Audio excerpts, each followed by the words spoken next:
Before we start today, can I just say a big thank you as Modeloco hits 3K subscribers, along with super thanks and buy me a coffee and all the other things. It is so much appreciated, and thanks for supporting independent modelling and how gratifying it is to give back something, helping you to help me to help others. Right, on with the show, and I think I better change my attire. There's me Class 08 to celebrate, and welcome to a Model Railway Hobbyist Compendium Part 2.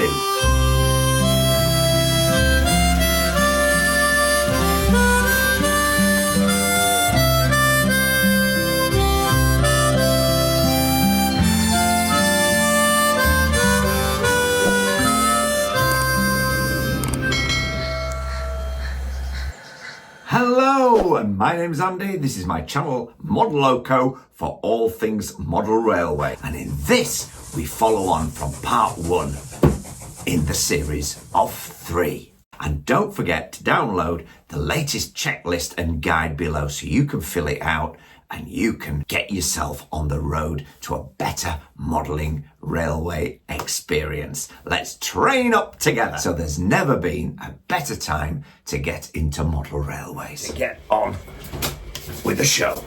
Just having a quick catch up here because video 1 was more about you and your basic needs and requirements, to get that sorted out before taking your next step into ever really buying again or buying for the first time wherever you are and whatever gauge you're going into. And also the comments below that people have added to the videos all help everybody else too, and they're always good to read. And I've also learned a few things as well this last few days, and reminders too, because you do forget things like, for instance, that EM gauge isn't quite to scale with double low gauge models. It's a lot closer, but still about 0.5 of a millimetre approximately out. So it's a lot nearer. And also, you never call a yellow light on the railway amber. So never again shall I call a yellow light by that terminology. It's like for me being an engineer, I was taught never to talk in centimetres because it's confusing and it can be misread. So always talk in millimetres. And sometimes we can use inches and the imperial system. The imperial system are inches, feet and yards. And the metric system is millimetres, centimetres and metres, and we missed the centimetres out. It's all a learning curve, and I'm enjoying it. We also looked at DCC decoders, and we're going to look at them a little bit more again today. We're going to be going into track, points will come back in, and again, from last time, I'm just looking at when I was explaining about ExpressNet and LocoNet not going together on our controllers, and there is, if you go into Europe, a LocoNet to ExpressNet bridge. And so you plug into your 2 units and say a Digitrack system would then talk to the Hornby ExpressNet system. If it works, I don't know. I've not tried it, so I can't comment, but I just thought I'd put it on the compendium as we go forward. So we left off on the first 39 steps looking at block detection. And if you're wondering what block detection is, I got quite a lot of good reviews for doing a block detection basics on Modeloco video ml41. You've got to type Modeloco and ml41 into your YouTube browser and you'll find it. If you scroll down, it's all chaptered. There's even a bit in there about point clips and stuff like that. So if you want all that, and a little bit too about block detection units, Digikaiges and Yamork are the ones that I use. Yamork's taken over from Digikaiges. So it's Yamork ones you want to be using if you go down that route into computer control. Right, we left off on question 39 and we go on to DCC decoders. Now we've talked a little bit about this in part 1, but in question 40, do you know a DCC sound decoder will come with various sound files having been already allocated onto the chip before you purchase to suit the locomotive, of course, that you want to put it in, and that many companies offer differing sound files, with some being far better than others, so it's good to shop around. I know Lego Biffo sounds are meant to be very good, and ESU have started, I think, with their lock sound decoders to do their own sound files. I never realised this at the start, so some are cheaper than others. Sometimes you get what you pay for. And with DCC coming on the scene as well from Hornby. Of course, Hornby do all their own sound files, so I just went with those first and I just assumed all of the companies were the same. Question 41. Standard DCC decoders need a programming track and come addressed to usually 3 on your DCC controller. You can then change this to any number available to suit you within the constraints of it. For example, a Hornby Elite has 254 channels for locos and 255 to assign accessory decoders to. You know, the accessories like your signals and your points that we discussed earlier. Question 42. DCC Bluetooth decoders don't need a programming track like the older and more widely used DCC ones at the moment. So that's something to bear in mind. You can program them on the layout while other locomotives are present too. Number 43, DCC decoders can be easily programmed and have their sounds changed if available from within the free app on your compatible gadget. But this, of course, the DCC app doesn't run on a computer, only Android or iOS. One other thing I have found as well when fitting decoders, especially I found this when I put a decoder in my first TT120 Flying Scotsman, and this is before Bluetooth decoders even came out, so I could run it on a DCC layout. And I found that the sound files that I put in there on that chip when I got it through the post were really designed and set for N scale. So the volume levels, the max volume levels were too low. It's worth checking this will suit and be loud enough for your layout or other decoders you have before opting for one or the other to go with the scale. Maybe you go from TT120 and go to N scale, so you'll want them a lot lower because the models are smaller and your layouts are smaller. It's not always the case, but you can always turn them down. If max volume is too low, you can't turn them up. But I can tell you, DCC, HM7000 sound files are plenty loud enough. And so leading to question 44, DCC decoders are about half the price of DCC decoders at present, come with a speaker too in the box that all need fitting in if these are not already built into your locomotives, which we've seen a lot of in the first batch of TT120 locomotives, which is a great thing to have. They've already been put in the tender or the locomotive in a bass chamber, usually tucked away under the DCC blanking plug or under the DCC sound decoder you've fitted under the mounting plate, tucked away under there. Make sure you have a good look and make sure that it's not already been pre-wired in, which is more usual nowadays. And if DCC fitted locos haven't been fitted in the manufacturing process with speakers, they have a little plug socket and a plug on the end of the speaker to go into the decoder. And if a speaker has been fitted in your locomotive out of the box, you don't have to plug a speaker in. It all connects when you take the blanket plug out and put your HM7001 in. Hopefully you've downloaded the latest checklist with spaces left that follow along from this video, and then you can add your comments in to let yourself know which bits you need to brush up on, check up on, and make sure you're aware of. Modeloco is not about making the choices for you. It's about Modeloco showing you what's out there so you can get and make the right choices for yourself. And if these videos have helped give you the right information in any way, then please share these videos, pass the message on, get the information out there, subscribe to the channel, give us a thumbs up, add a good comment, help others to help yourself, to help me, to help all of us. I'm an indie modeler. I haven't got a big sponsorship deal. I'm just pushing the information, the right information onto your doorstep, hopefully so you can make the right choice for your layout. If you can help support me in any other way, you can send me a super thanks or buy me a coffee. They all help. Most of all, what helps is a bit of love and encouragement to help me push on, because you're not modeling while you're doing these videos. And now I've got some ears and people listening, then there's never been a better time with so much on the market and so much out there. As I said last time, Hornby Stay Alives. Again, these have got little plugs on the end, and you just plug these into your HM7000 decoder.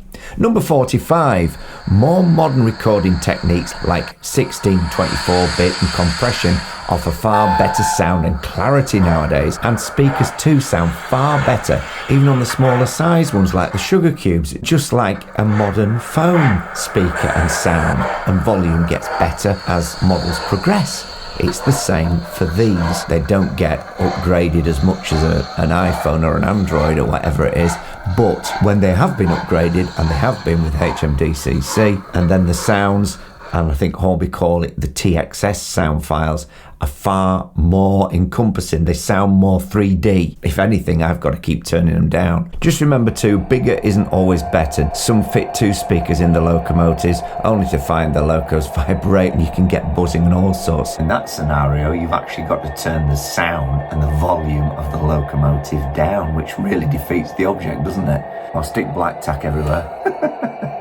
And it can vary from model to model. Number 46, HMDCC decoders use Bluetooth to connect to the app controller, and the controller then connects to the train via Bluetooth. Or as we said in part 1, the decoders, the HM7000 ones, can connect and run off a standard DCC controller. HMDCC is really based on a wireless connection, and DCC is based on a track connection. Which is better? Well, HMDCC and the app is sort of coming to a little bit of a stickler with sending so many signals through the airwaves, and there has been talk that it could be limited, but they're working with it, and Hornby are developing more techniques to try and consist, say, a class 43 and get both decoders working in harmony. Let's see, and let's hope that this is cured really soon, as it's a bit of a bind trying to control 2 decoders on one app at once. And yeah, I've done a bit of a workaround, but it's not really the answer. Original DCC decoders don't have Bluetooth, but can be linked to apps and gadgets in other ways, like via a Hornby Bluetooth dongle. I'm going all highbrow again, I know, but there are other gadgets that connect via a dedicated Wi-Fi interface, and it depends on what you want in future and with what budget you've got. So the cheapest app control is HMDCC. I use a DCC controller when I'm running my Digitrack system and I've got it connected to my computer. I know I keep hammering all this home, but it's a good thing for people also that have leapt onto part 2 before watching part 1. And one other thing to mention that I haven't mentioned about before is if you have got a Digitrack system and you are using it with a Mac like I am, then you still need to update the Digitrack's hardware using a Windows computer. That's the only downside. And I've done a video on that, a quick one on my members channel. That is a members only video, but it's there if you want it. Number 47, HMDCC decoders can run in standard DCC mode, and so can then get information fed to them down the track as in the usual way, and so will work with standard DCC controllers, as I said, if told to do so in the app. And it's good to state this so it goes in, it sinks in. Number 48, as stated, you can use Hornby dongles plugged into ExpressNet controllers for multiple gadget control of up to 8 gadgets, okay? Other systems like Roku Z21 or my Digitrack system have different ways to do the same, explained in part 1, but of course they don't use Bluetooth. Only Hornby are doing this at the moment. Number 49, these type of gadgets can then control both Bluetooth HMDCC decoders and standard non-Bluetooth DCC decoders from your preferred app, and how you set that up depends on which app you use. Number 50, as said too, DCC app control is available from other manufacturers, and I use a Digitrack setup because it works best for me with a Mac. And I use a paid app which is about 10 quid. You can get a free one, but the paid one is the one I use. And the Digitrack £75 mini router. To do this, it seems a lot better than using a Wi-Fi router for some reason. I don't know why that's so. One advantage of the Digitrack's app, which is made by a third party and it's called WeThrottle, it has multi-train controller faders on one screen, and I've said this in part 1. Hornby may update their app one day too though. As stated, app control is also available from other manufacturers like Rocco Z21, but these two need a supplied Wi-Fi router. Number 51, I'm using the apps more than the handheld devices at present, but there again, I haven't got many accessories going yet. I haven't really connected iTrain, so once I do connect iTrain, I'll be using the WeThrottle on the Digitrack system, because as we said in part 1, you can't use the DCC app with a Mac computer. I'm wanting to bring in that as I go forward, but at the moment, DCC app's brilliant, and it runs all my HM7000 trains. You can update the sound, you can update the decoders. They've just updated them again. It's all new for Hornby, so they're just going ahead nice and slowly, nice and steadily, and that's the best way to proceed. Iron out all these issues going forward. As my grandma used to say, you only get one thing by rushing. Babies, if you didn't know, that's what she meant. Oh dear. And number 52, if you have got a handheld controller, why not sell it? Well, I'm not selling mine. I like them. I like having them there. It's a bit too soon just to give it all up and jump on a different train, if you know what I mean. So yeah, I've got 2 selects. I've got Railmaster, I've got an Elite, and I've got Digitracks. Out of them all, I guess I probably would sell a Select maybe. I'm keeping them at present, and I think you'd be wise to keep them as well. I think they keep coming out of the cupboard. And also, if you're powering something like a test track in a different part of the house or out in the shed, then you can have one out there, one in the bedroom, one in the loft, and you've got the best of both worlds. You can boogie wherever you want then. Right, chapter 4. Your layout plan. And the foundation, of course, that you put your layout on are baseboard or baseboards. Question 53. Have you a scale plan as to how your layout would look? It's okay having it in your head, and it's okay having it on the back of a cigarette packet, as they used to say when I was a kid. It's all right having it down, but have you scale drawn it so you know what space is actually required to check if it'll fit, and what the important aspects are too, to have it included on this plan when finished, because it all comes down to the turning circle. And yes, that's of course if you've got a return loop or you're doing an oval. You might be just doing an end-to-end. I do understand that. This is just a short chapter, but we will be looking at track next, which is a big subject too, like gauge and scale and knowing what you want. So they're all important, they all go together, they all intertwine. Sometimes we've got to repeat ourselves to help things to go in and to keep things fresh, to keep things going through and forward. 54, we did look at it briefly in part 1, that layouts can soon look overcrowded and cluttered. And in a buying frenzy and see that bus and that lorry and that car, there's that point where it just looks overcooked. Number 55, have you worked out where any viaducts, bridges, inclines, more on this coming up, and where buildings will go to look set back enough? I bought loads of Scaledale buildings. They're above my big monitor in here in the Mac Cave, but where are they all going to fit? I like having them, don't get me wrong, but where are they going to go? Too close to the track, they don't really look right. Too far away, you're losing valuable running space. It all needs weighing up. Question 56, will you need a baseboard with different elevated levels to incorporate anything below these or above, like an embankment, all for that added realism on your layout? 57, river, canal, road, special effects, etc. Do you envisage moving vehicles on boats? I've certainly looked and gone into the follow system, and I've also gone into the Magnorail system. It's only a short stretch, but I needed 2 extension packs to make it look anything like. And you have to be really careful with the road surface that you use.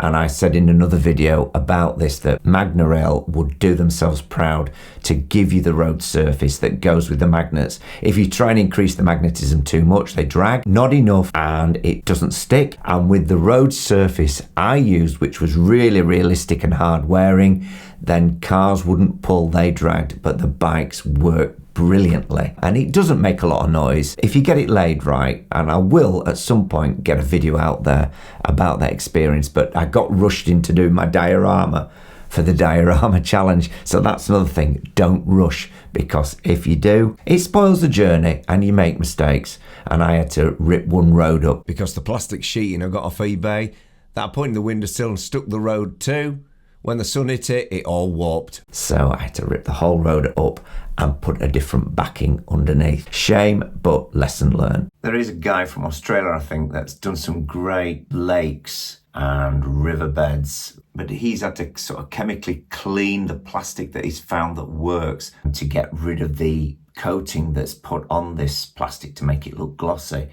Otherwise, you get problems again. So search that out if you are going into Magnarail. The surface is critical to getting a successful look and feel and running session. Right, we're moving on. Number 58. To the baseboard and baseboards, depending on what your layout's going to be like.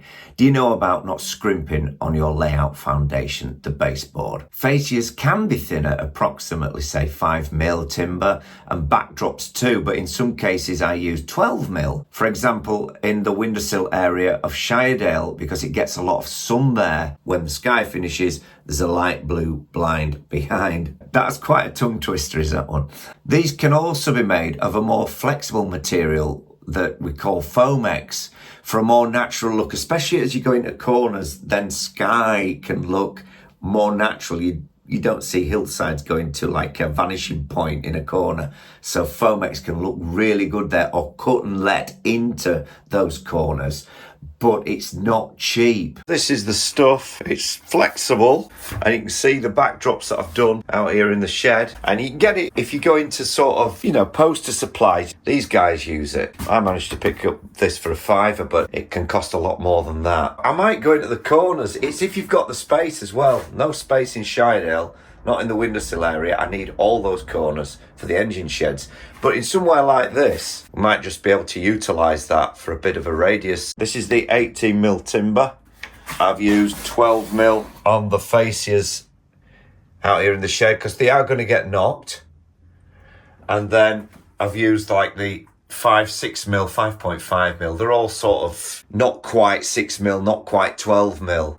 I've used 12mm on this baseboard at the back. This is going to overhang more, so it wants to be a bit thicker. And it's what I had left over from the Loco lift, so I'm going to utilise that. And you can see the sort of timber that I'm using for the struts and things like that.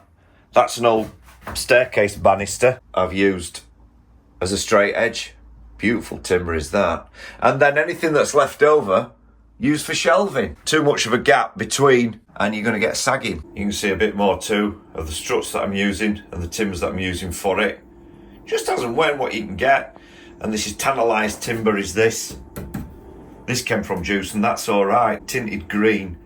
But watch it when you're sewing it and don't breathe it in. I've just water varnished these struts. This is a dehumidifier. They come in handy, especially in this shed. This end of the garden is a bit more boggy than the other end of the garden. For some reason, this shed is more prone to damp.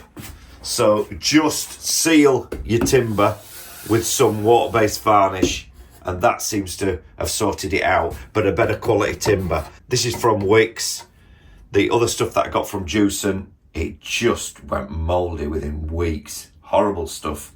So don't use that. I've also put a yacht varnish on the shed walls as well, just to hold them and stop them from moulding up. And I keep the dehumidifier going all winter. It costs about, I think it's 7p a day, which to me, it's worth it. Might not be worth it to you. You can start to see what you need to plan in. All your baseboards, fascias and backdrops. And if you're going to have radiuses on them and what materials you're going to use. All good stuff. Woodland Scenic Inclines that we might give I mentioned later on. As a rule of thumb, I'd always recommend 12mm for your baseboard. Fair enough, if it's really well braced, you could possibly go a little bit less. The loft, I've used loft boards, which is chipboard, and they've been absolutely fine. And on the Modeloco lift, it's all 18mm because I've got that shelving.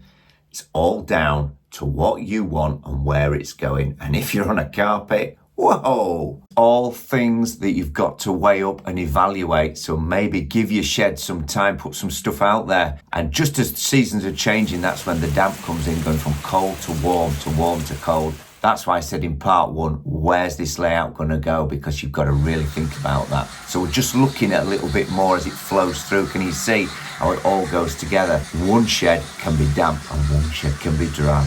And of course, I can't stress enough, if you're outside or in damp areas, use stainless steel wood screws, and the Hornby track pins don't rust. The Pico ones do, but the Pico ones are longer and not as fat. Horses for courses. Going back to baseboards, they need to be solid, screwed and braced underneath. Avoiding the bracing where point signals, etc. will be going. This is crucial to your planning.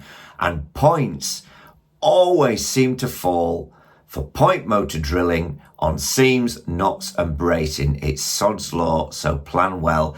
And even with the best planning, even when you've designed it all and you come to start laying the track on the baseboard, you think, oh, I'll just move that point a couple of inches and bang it on a brace or a knot or a join. It's one of those sticklers, but if that happens to you, take a deep breath, go make a cup of tea and calm down. And you'll get round it. I'm sure you've seen a few videos where people lay track, then they pull it up, then lay it and pull it up again. So be careful before you start putting ballast down, but with all that to come in the final episode. And just remember, finally, it's imperative that your track is on a good foundation and it's flat, both lengthways and widthways at the same time. Number 59. Have you considered other people's plans to add more operating interest? Because certain layout designs that have been done, tried and tested, give more operating interest. Like a fiddle yard in a certain way will give you more playability, more control, and if it's something you want. For instance, the Ingle Nook sidings were created by Alan Wright, and it's a shunting puzzle. It consists of a specific track layout, a set of initial conditions, a defined goal and rules which must be obeyed while performing the shunting operations. Go look at that. More broadly, in model railway usage, Inglenook may refer to a track layout or portion thereof that is based on or resembles the Inglenook siding puzzle, but it was invented by him. If you're just wanting the trains running round and round, that's great. But if that's going to get boring for you, and it can be, especially I think more for me so up in Lofthouse rather than in Shydale, because I'm in the Mat Cave doing other things, then it's something to plan in. So look at these drawings, tried and tested layout plans, and see which one really does fit with the space you've got. Very important. All gets the creative juices flowing again. It gets you out of procrastination. Maybe just start to draw things on a piece of paper, getting things into action from that thought process that you can get trapped in and never dare break out of, because fear comes into it and then you get more locked into that. You've got to break out of that and put something down on paper, get something moving, action, and then allow your inner self just to be and just to wallow in it and see what comes up, and then elaborate on those drawings or design or change them to suit what you really want. But look at them and think, yeah, but I'd like a station, so I could mix that one with that one. And if you're not creative at all in that respect, then you can always stick rigorously to one of these plans, or there's loads out there. Pico do full booklets that you can buy. There's loads online, so get in there, dig in and start drawing, start getting active. That's the main thing. And get that checklist below downloaded in PDF and get filling it in. Number 60, will you have a portable or fixed layout? And I am mentioning this again because if you've got a portable one that you've got to always put up, knowing me, I don't think I'd ever put the darn thing up. You always want to, but by the time you've got it up, there's a time for another job. You know what it's like being an adult. You haven't got all day and time goes quicker. So for me, Scheidele's great. It's here all the time. I can look at it, and even just giving it a little dust down or getting it prepared and getting all the locos on and getting a coach formation can take 40 minutes. So bear that in mind, and that's why I've put it in again at this point in the compendium. There's plenty of videos out there on the Modeloco channel to look at about baseboard building, but don't go ahead and order and have cut to size those dimensions for a baseboard, all simply and loosely based on your largest oval of track. And I've seen this miscalculated so many times where the oval on the ends of the radiuses are right against the baseboard end and the straight lines are right against the edge of the board they've had made. I'd recommend you add at least 6 inches to any length and width, and don't have any engine sheds and outer sidings overhanging your baseboards either. They all need room to sit right. Also, don't try and cram a turntable into the middle of a loop without in-depth research and evaluation and calculation and get it all mapped out beforehand. These need plenty of room, especially for the track lengths too, that run up to the turntable from point work that veers off steadily. So you can't just suddenly put a radius 1 bend in and try and make it all fit. And then the tracks to the engine sheds, and not forgetting you need extra for those buffer stops at the end of that, and a good gap beyond that too to look realistic. It all needs planning in, but that in a nutshell is looking at baseboards and planning that out, and that is a big step for a lot of people, and I understand that. If you want me to do more stuff on that, I will do, of course, and I can add things to my channel. But if you want pointing in the direction with what I've done so far, get in touch, give us a comment, and I'll guide you from there. Beyond the oval, part 1 and 2, they're on the Modeloco channel. Number 61, do you ever plan to take your layout to display at an exhibition? Is this a dream? Is this something that drives you? Is this a passion? If so, this all needs special planning. As we said in part 1, you need to use dowels to make sure those boards go together right, and there's different ways of doing it. Look into that if that's something you want to do, and make sure you don't make your boards too big that you can't lift them or fit them in the back of your car. If you're like Peter Waterman, you're going to have to hire about 3 or 4 vans. And then one for all the team to get down in. Top marks to those guys. Right, we're on to the next chapter, which is your track and your point work. I touched on point work, but I didn't touch on track in part 1. And don't forget to download that checklist so you can follow along and fill in what you know and what you don't know. It'll keep you on track and get those thoughts out of the head onto paper. Then it's putting thoughts into action. It's getting it out there, following the flow of how it goes. And important as any other thing on that layout, as it all melds into one and cooperates together in the end, is the track. Number 62. Do you know about the various options for track, points and crossings on your layouts? Number 63. Do you want set track, which is rigid, or the more realistic looking flexible track, which is made by Pico and has the ability to give you more realistically sweeping bends? There are different options. Not only streamlined track, you can go with streamlined points. They're more money, need more space, but look far better because they're a lot lighter sweeping. If these can be used, do so. I'd say more on points coming up. Number 64, have you ever laid track and points before? If not, I have 2 videos I put out. And these 2 videos are Modeloco ML13 and Modeloco ML14. And you'll know you're on the right video because Elvis introduces them too.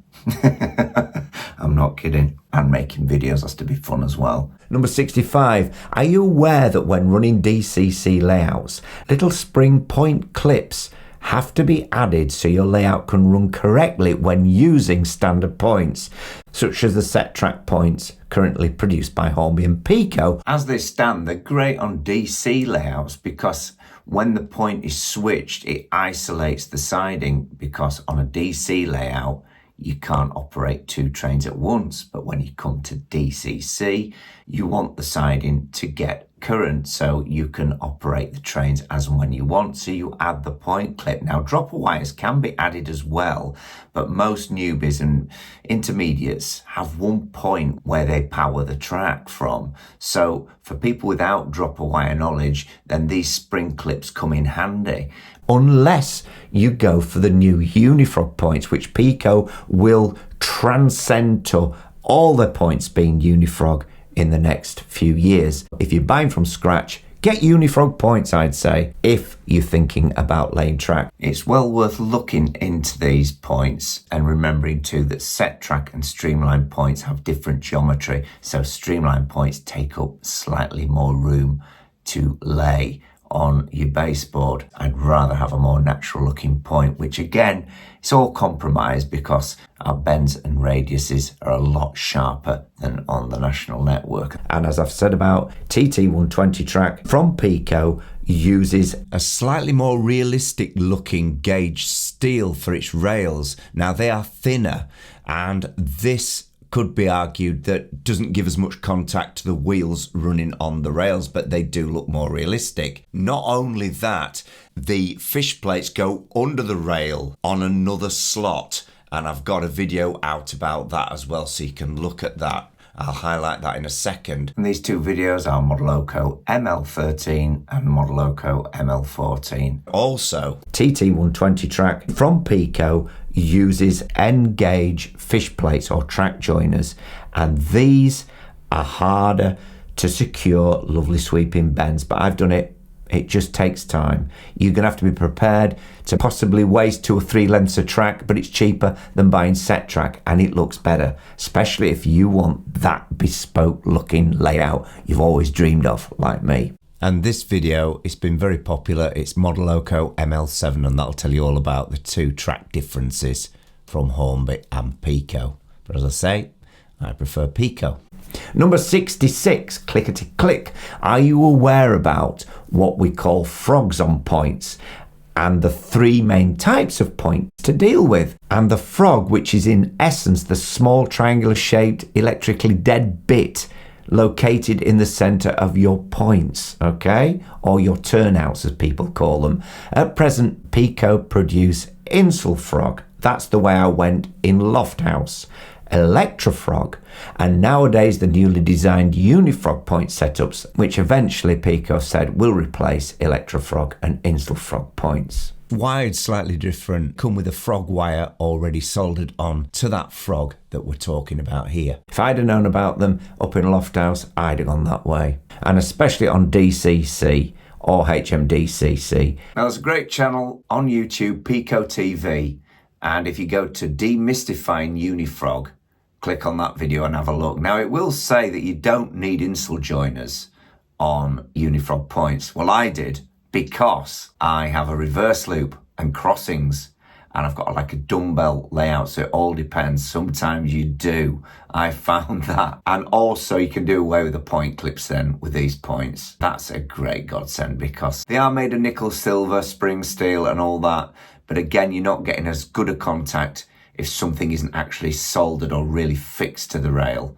So go have a look at Pico TV, Demystifying Unifrog. There's all sorts of information on there as well, and loads of other videos. Go check it out. And it is rare that you will need insul joiners, granted. But if you go to my channel, the Modeloco Hub, and you go onto videos, click on that, and then scroll down, you'll find a video about my experience in Shiredale. All my points in Shiredale are Unifrog. I love them. I think they're fantastic. And that's ML20, Modeloco ML20. But if I wanted to put them all in Lofthouse, I was just trying to say it would be very expensive. So I ain't going there. And I mentioned Beyond the Oval Parts 1 and 2. Well, this is Beyond the Oval Part 3. And a more in-depth look and why I put reverse loops in and why I had to use insul joiners. I want to turn my trains round. I've no room for a turntable, so I'm using a different type of method to get my trains running on any track and turn them round within one complete loop. It's a great little system, I think. And, you know, I've got plans to add things in future. Another rail, more like a fiddle yard rail that will be out of the way so I could stop a Class 43 and a full rake of coaches behind the scenes and then bring it back in. I'd even like probably to go with a helix. I also had a great plan that I'd bring one down from the loft, spiral it through the roof and down into the back bedroom. No, I've got enough with the Modeloco lift. Research in this area is well worth your time and may save you a lot of investment money that could go elsewhere, and save you buying twice if you look at them in 5 years and think, oh, that's what I wanted. Number 67, do you know 00 gauge Pico flexible track is far easier to lay than TT 120 flexible track? Well, we do, because I've just told you, and I've told you before when I was doing Shiredale. So you can look back at those videos, you can look at my layout, but I've managed it. But as I said, be prepared. You've got to be relaxed. If you start feeling stressed, have a hot shower. Wait 24 hours to cool down, because it can be infuriating.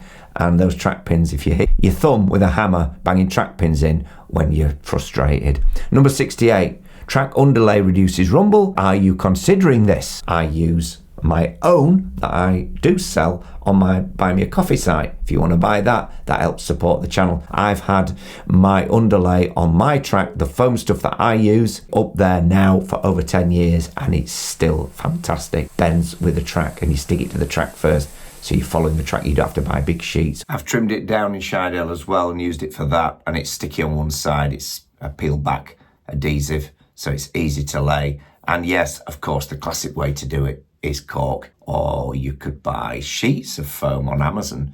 But again, you're covering the whole area, and I like that lift because it gives it that ballast sort of crown effect. You know, when you put your ballast on top of the foam and the foam gives at the side, and you've got that little bit of depth, it looks like it's falling away like ballast does on a real railway.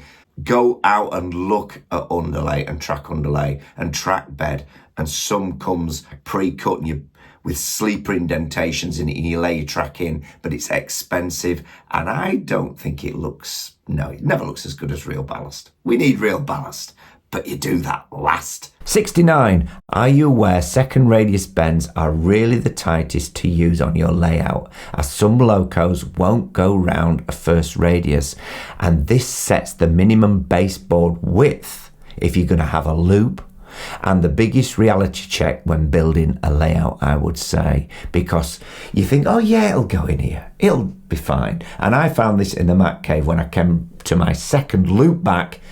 I was pushing it a bit. It's fairly near the door. I've managed it, but it was a little bit touch and go, and I had to really get my measurements and dimensions just right to make it successful. Number 70, do you want a single track or the far more interesting twin track setup that we see on most of the national network? I love twin tracks, and for me, it's a no-brainer. I've got to have twin tracks. And on the return loop, of course, through Shiredale, there's 4 tracks, and that looks awesome. It looks great when you've got 2 or 3 trains passing. The feeling that you get when you've got them all running is second to none. It's like getting a thanks or a lovely comment from someone. It's contentment, it's gratitude. Number 71. In the UK, like our roads, trains run one way on each side of the tracks, outbound and inbound, unless it's a single track line. Number 72, looking at a twin line setup, are you aware of set track and streamlined spacing between the tracks, and why this is so important so rolling stock doesn't clash, and why I've developed my own Modeloco spacing for layouts, as I'm not incorporating anything less than a second radius into any plans, so my tracks can go a little closer together.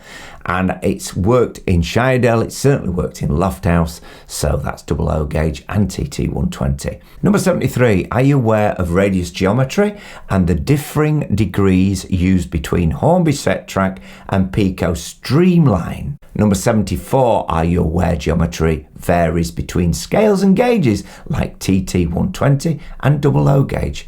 Different geometry. So we can use things like radius gauges, but Pico radius gauges in 00 aren't the same geometry as set track. Bear this in mind when you're laying track, and it can be really confusing at first till you suss it out. 75. Do you understand the difference between scale basically relating to rolling stock and locos, and gauge relates to track and rails? Number 76, have you looked that when creating more realistic, smooth and naturally sweeping bends, that it's flexible track that offers this far more than rigid set track you can see on basic loops and layouts. So I'm going back to exhibition layouts and back to the flexible track, that it gives more of a natural look. But it's always good to have a bit of set track so you're not going too tight. I always have 8 pieces of radius 2, radius 3, radius 4 in whatever gauge I'm doing at that time. So if it's TT 120 or 00, I've got enough to make a complete circle in each radii that I'm going to be using. So I use 2, 3 and 4. It acts as a template. Lay it out on your board. You can see then instantly and quickly and push it together. If you're trying to work out with a radius gauge what's radius 2, you soon get lost. And then you can draw around it, get a basic idea, make sure that your plans are matching with your board that you're cutting and your room and everything else before you start fixing anything down. Lay it out, draw around another bit on another bit of the board, lay some track down and then join the straights together and you get a great idea. It really puts it out there, like filling in this checklist. It gets it on the paper, it gets it on the board, what it's going to look like, see where you can put the buildings, and then you come back and lay your flexible track. And once you're happy with it, you commit to it. Once you haven't got it too near the back wall or too near the front of the baseboard, always remembering to leave that little gap between the ends of your track. Download the latest checklist. Let's get you right on track with your modelling and up to date. And this can be a refresher for those who are more seasoned modelers and those who are just starting out in the hobby. And these are the people we want to get in. These are the people that are going to keep this hobby going. And you'll find all about track laying, pins, soldering, dropper wires and everything like that on Modeloco ml13 and Modeloco ml14. So please check the essential info out on there.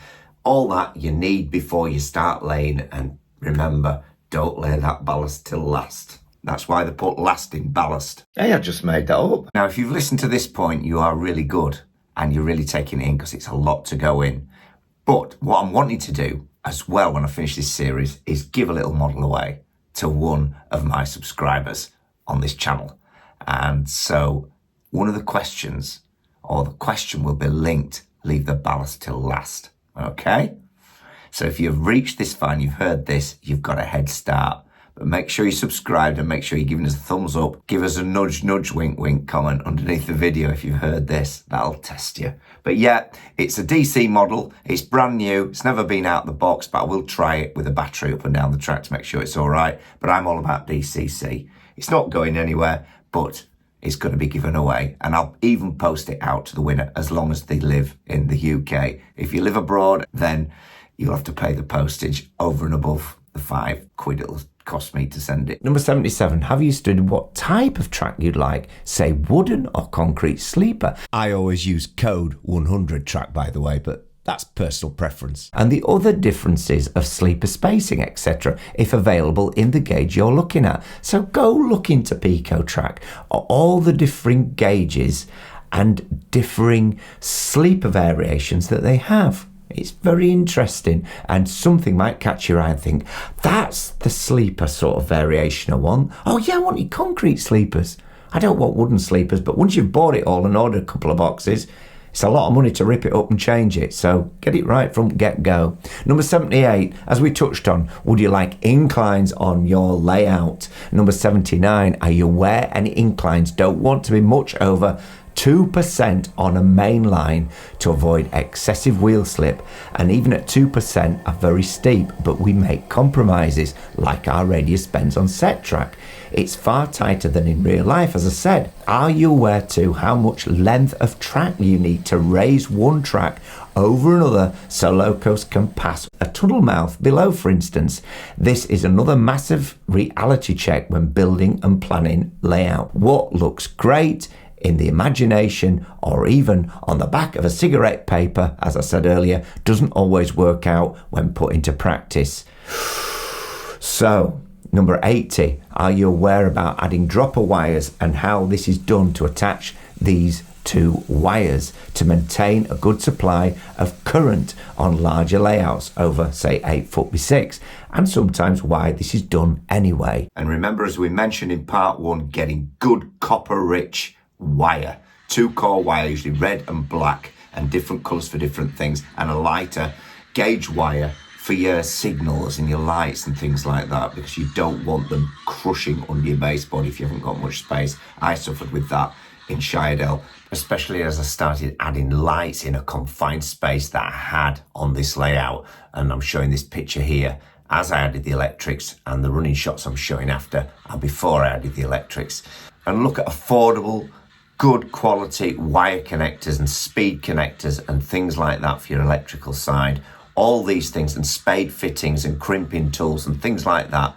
I might touch on that in part 3, but that's just about it for part 2. You've got to get in there and start getting your hands dirty a bit to learn the ropes. Doing is the only way. You can't hold back forever. At one point, you've got to go in and be prepared to know where you stand. Right, we've finally reached question number 81, the final question of this part 2 compendium. Part 3 will be out, taking us up to the final 144 major points for model railways and getting you on the right track. It's all lit up behind me. The more you put in, the more you're going to get out. Number 81, have you a decent track and wheel cleaner? And will your layout allow access for you to easily get in there and do this? So if you put a hillside and a viaduct and your train goes through it round a long sweeping bend and that is stuck down, then how are you going to clean your track? And it's all right thinking, oh, I'll get one of those carriages that runs around your track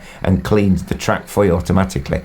They never work as well as sometimes you've got to go in there and get your hands down and rub that dirt off that track, get that grease off, get that grime away. So you want your hillsides to be removable when you're building your layout.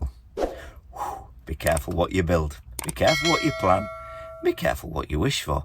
But that said, it's what it's all about, isn't it? Happy modelling, and see you on Compendium Part 3.